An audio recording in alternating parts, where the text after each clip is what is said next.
Wake up, my friends. MB on your TV. It's actually very confusing when you just see it in initial form, so we will also accept Matt and Nicole. We will answer to that. We'll also accept that the Super Bowl is tomorrow. We'll go live to Atlanta. Is Kyrie Byrie? But we'll start with James Harden and the scoring streak. 24 straight games of at least 30 points. It was in jeopardy last night against the Nuggets, and it was a really, really good basketball game for one of the teams. Nikola Jokic, one of the big reasons why. Early on, though, Harden had his way. Paul Millsap up top, drives right by him, then gets Jokic to put the layup. Then Harden again in the first. James Ennis comes to pick. Jokic switches. Harden, no problem. Later in the first, Harden drives in, gets 3 Nuggets defenders. It doesn't matter. Harden 15 points in the first quarter, passes Kevin Durant for the most first quarter points of the season with 457. Rockets lead by 8 after 1. But the Nuggets took over in this one, and it was a lot of unlikely career highs. What about Torrey Craig? He was one of them, a career high 22 points. Nuggets finished with 43 points in the first quarter. Malik Beasley, he was also doing career things. 35 points, a career high for him. And then the Nuggets all-star Jokic, he had to get his points as well. Nikola, 83 points in the first half. Most of the first half since March of 2008 against the Seattle Sonics. All right, so we've got all the Nuggets out of the way. Let's focus on Harden. It took you a long time to get here. It did. Well, we had to go with the team that was actually going to win. So now we'll go to the streak. But don't worry, Harden's going to get his. Yeah, so is he going to get his 30? Well, he's blocked there by, he has a chance, and then Kenneth Faried gets the layup.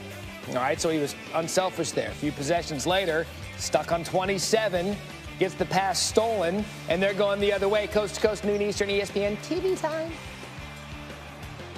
Is this how it's going to end for Harden? Is Harden not going to get the streak? Come on. Here we go. Minute left. Step back. Unconventional 3. There's your streak. It continues now. 25 straight games. More on that in a minute. Jokic finished with 31 points. Denver snaps a 9-game losing streak to Houston. 136-122. Not exactly pretty, but the streak lives. 25th consecutive game. That ties Wilt Chamberlain with the 3rd longest streak in NBA history. As Harden still trails 2 of Wilt's other streaks from the 1960s. Tonight, Harden's going to look to make it 26 straight games against the Jazz. And what about Jokic? He's led the Nuggets with a monster year, but he's really been good since the new year. Since January 1st, Jokic has the 3rd best player efficiency rating in the NBA, just slightly behind Anthony Davis and James Harden. Kyrie Irving and the Celtics were at MSG last night to face a basketball team known as the Knicks. Kyrie's a free agent in the summer, and I think he has forgotten what he said a few months ago about his commitment to Boston. I mean, I respect the Knicks organization. Obviously, they're making moves to position themselves for this upcoming summer. So, you know, I wish them the best. I spent the last 8 years trying to do what everybody else wanted me to do in terms of making my decisions and trying to validate through the media, through other personnel, managers, anybody in this business, and I don't owe anybody. Wait, hold on. The earth was flat, right? Yep. And did he forget he asked for a trade out of Cleveland? I don't know. Either way, cheers as he was introduced. Kyrie, jumper, knocking down the three. I don't know. He put on a show early on in the night, and then Kyrie's not exactly a dunker. In fact, he hasn't dunked yet this season. And then here we go, dunk. His 3rd dunk as a Celtic. He had 23 points, 10 rebounds, 6 assists. And then in the 3rd quarter, the Knicks inbounding a ball, and the fans there with a message.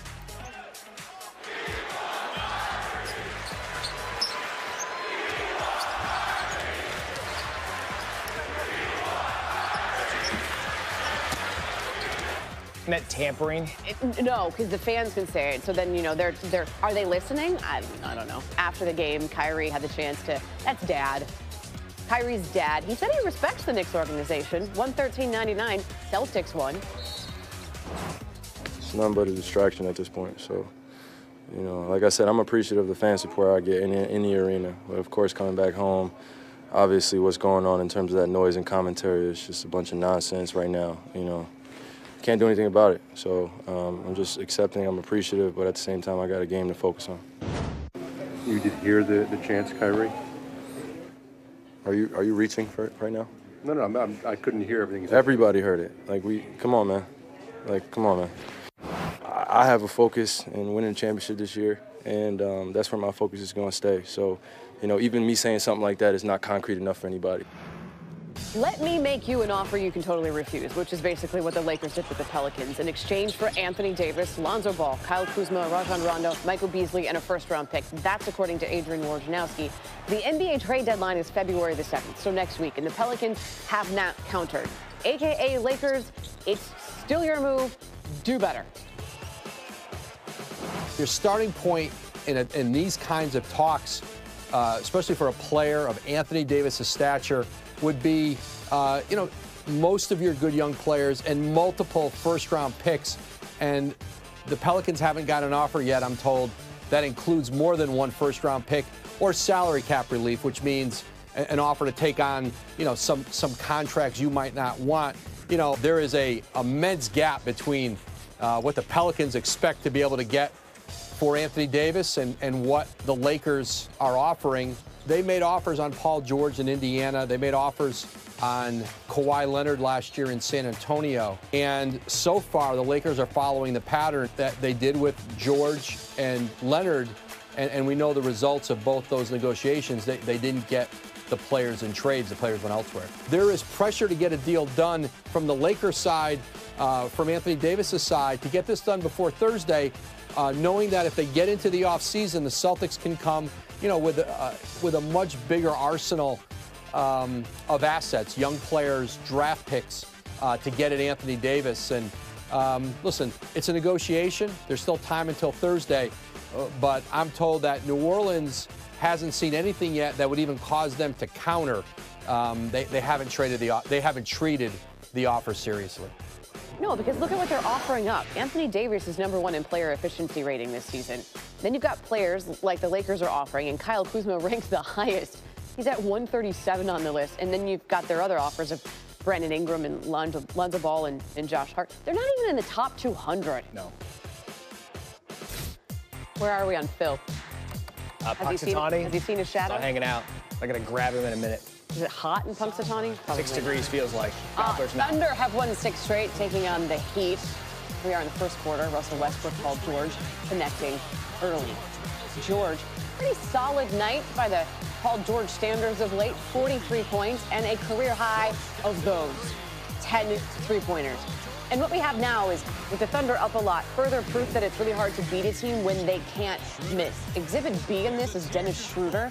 Dude literally did not miss in the second. 24 points on 9 of 9 from the floor. He finished with 28 points, so he was deadly in the second. And then there's this guy who plays for the Thunder. His name is Russell Westbrook, and he once again had a triple-double. 14 points, so not the scoring output of George, but 14 points, 14 assists, and 12 rebounds. It's his 4th streak of 5 straight games with a triple-double. It's his 18th triple-double of this season. And then in the 4th, by the way, the Thunder are up big. It's 103-84. George again.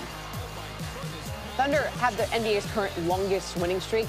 They've taken it up to 7 games with their win over the Heat. They play the Celtics on Sunday, if anyone's interested in knowing that. 118-102 the final, and that aforementioned scoring output from George. Again, 43 points on a career-high 10 threes. This is the 41st time in Russell Westbrook was able to do the triple-double thing. In just the first 3 quarters of a game, by the way. Not sure I needed to tell you this, but that is by far the most in the NBA over the last 20 years. James Harden's #2 on that list with just 12.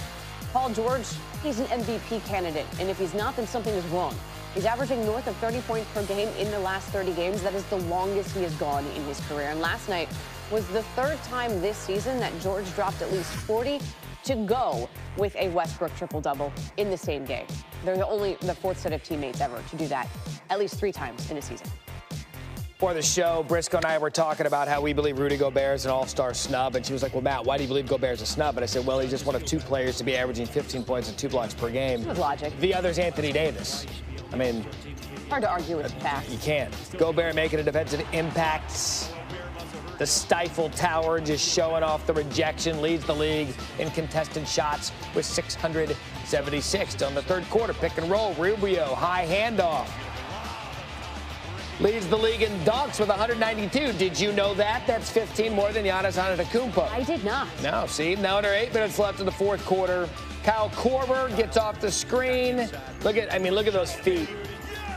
You cannot mimic that footwork. That could be a little weird if we took that out of context. Correct. Jazz have won 3 straight at home morning show. We're not in that safe harbor period. 128, 112. Gobert, 25 points, 13 rebounds, and 2 blocks. LeBron's back in the headlines. NBA Saturday prime time at All California Fair. It's going to be a good one. Coverage begins 8 Eastern, 5 Pacific on ABC. You can always watch on the ESPN app. Coming up on SportsCenter AM, why Curry's shot just seems to be getting a little easier for him. Tim Legler, not going to hit the snooze button. He's going to join us next hour to get us ready for Lakers-Warriors tonight on SportsCenter. And Dirk Nowitzki will each get one more All-Star game moment as he added the 2 legends to a special 3rd round of the All-Star draft, which will be held next Thursday. Captains LeBron and Giannis will pick from the pool of All-Stars in 6 days. In an expected move, the Bulls waived Carmelo Anthony. It clears the way for Melo to become a free agent and find a possible destination after rosters settle down following next Thursday's trade deadline.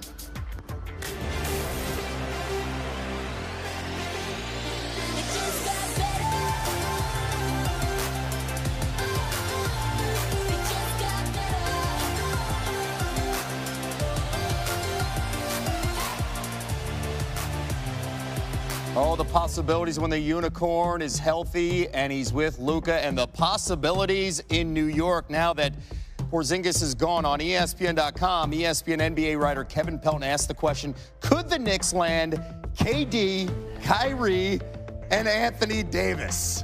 Yes, that's an and. Our NBA cap man, Bobby Marks, is with us. And yesterday you showed us how the Knicks could fit this summer, potentially, Kyrie and Kevin Durant.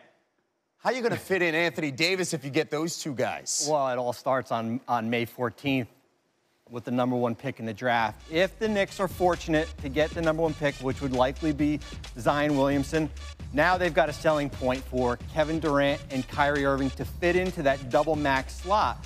What's going to happen, though, is that they can't make a trade right away for a player like Anthony Davis. Remember back in with Kevin Love and Andrew Wiggins, they had to wait to 30 days. That's the scenario there to fit Anthony Davis in. So come August, you can trade the #1 pick in the draft. You would have to clear out all your young players here. So Dennis Smith, who you just brought in, you just drafted Kevin Knox, they're all gone. You are clearing the deck here. And you would not take Anthony Davis in with cap space. This would be a trade here. And then we slide AD in. And there is your big 3. Now, what do you have left? Yeah. You've got 9 or 10 minimum players to kind of fit around. You'll have your room mid-level, $4.4 million. But that is the scenario. That's the 3-step process. But it all starts on May 14th. Okay, this is a realistic scenario, right? When you look at all the numbers and potentially dumping everything out, it all depends. They have the worst record in the NBA right now. Winning the Zion lottery will be the key for the Knicks as that bargaining chip for another potential blockbuster trade. Bobby, thank you so much. Let's bring in Michael Wilbon. What a week, Michael. And Kyrie's comments today has got the NBA world buzzing about the summer. Hear what Bobby just said. What do you think about this scenario of KD, Kyrie, and Anthony Davis playing for the Knicks next year? I know how close you guys are sitting to New York right now, and everybody's out of control in the entire region up and down I-95 near New York. How about just KD and Kyrie? How about starting there? The Knicks, remember the last time the Knicks had money, 2010, it pretty much struck out. They had money then. It was about the last time they had it. So now, and first of all, trying to predict where guys are going to wind up going in July now is like looking at poll numbers, in August and knowing exactly what's going to happen on election night. I mean, it's far from an exact science. So, but Kevin Durant, a lot of people, and just talking to club executives and agents this week, a lot of them think Kevin Durant won't be at Golden State and New York is a viable option. Okay, I see that. If Kyrie Irving does that, that would be such a start for the Knicks. They have so many other options. Remember, AD is still under contract to New Orleans at this moment for another year. So I don't know how much the Knicks would have in terms of assets to get rid of to trade for him. But the notion of KD and Kyrie, that's a lot to handle in and of itself. It's been a crazy week around the NBA, and let's add that LeBron is back on the court last night. He played 40 minutes as the Lakers won. They're at Golden State tomorrow night. Prime time on ABC. Michael Wilbon here